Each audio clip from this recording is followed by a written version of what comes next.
L'actualité est vaste et il est parfois difficile de s'y retrouver. Voici 5 nouvelles qui ont retenu notre attention cette semaine. Jugement historique contre le tabac.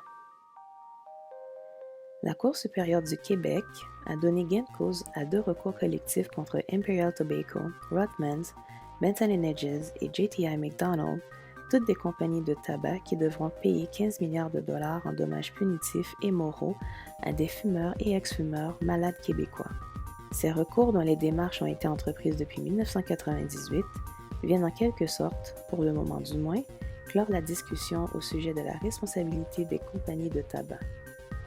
Sinon, en termes pécuniaires, ce jugement octroie aux victimes 80 ou 100 000 $ par cas de cancer du poumon ou de la gorge et 24 ou 30 000 $ pour les victimes d'emphysème, plus intérêts accumulés depuis 1998. Même si les 3 cigarettiers ont annoncé qu'ils feraient appel de ce jugement, on peut déjà considérer ce premier pas comme une victoire historique contre une industrie qui a fait et continue de faire des milliers de morts. Les Lumières d'Akon. Le chanteur africain Akon a tout récemment annoncé la création de la Akon Lighting Africa, une académie de l'énergie solaire pour donner la lumière à 600 millions d'Africains. Avec 320 jours d'ensoleillement par an, le continent est prédestiné au développement du solaire, d'autant que 622 millions de ses habitants vivent encore sans électricité, déclare l'artiste. Avec 70% de sa population âgée de moins de 35 ans, l'Afrique est aujourd'hui le continent où la population est la plus jeune et où la formation et la création d'emplois solides représentent un enjeu majeur. L'initiative d'Akon tombe donc à point nommé. Les grands de la mode montréalaise se mobilisent. La nouvelle grappe métropolitaine de la mode M-Mode a été dévoilée le 28 mai dernier au siège social du géant de la chaussure Aldo. Cette initiative regroupe de grands acteurs de l'industrie de la mode montréalaise, dont les designers, des manufacturiers, des distributeurs et des détaillants. Ensemble, ils créent une plateforme qui favorisera la croissance et la compétitivité de la mode montréalaise sur le plan international. M-Mode compte parmi ses partenaires des entreprises renommées telles que Marie Saint-Pierre, Rudsac, Tristan et Philippe Dubuc. La grappe travaillera de concert avec le Bureau de la mode sur 4 points essentiels: l'image de marque de l'industrie, la main-d'œuvre, l'intégration de nouvelles technologies et l'exportation.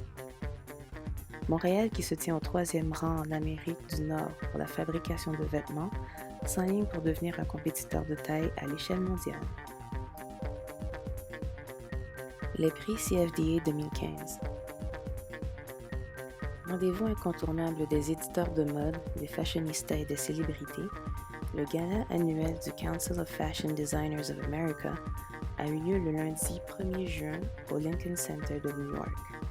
L'événement souligne la contribution d'une myriade de designers à l'avancement de l'industrie de la mode en seuil américain.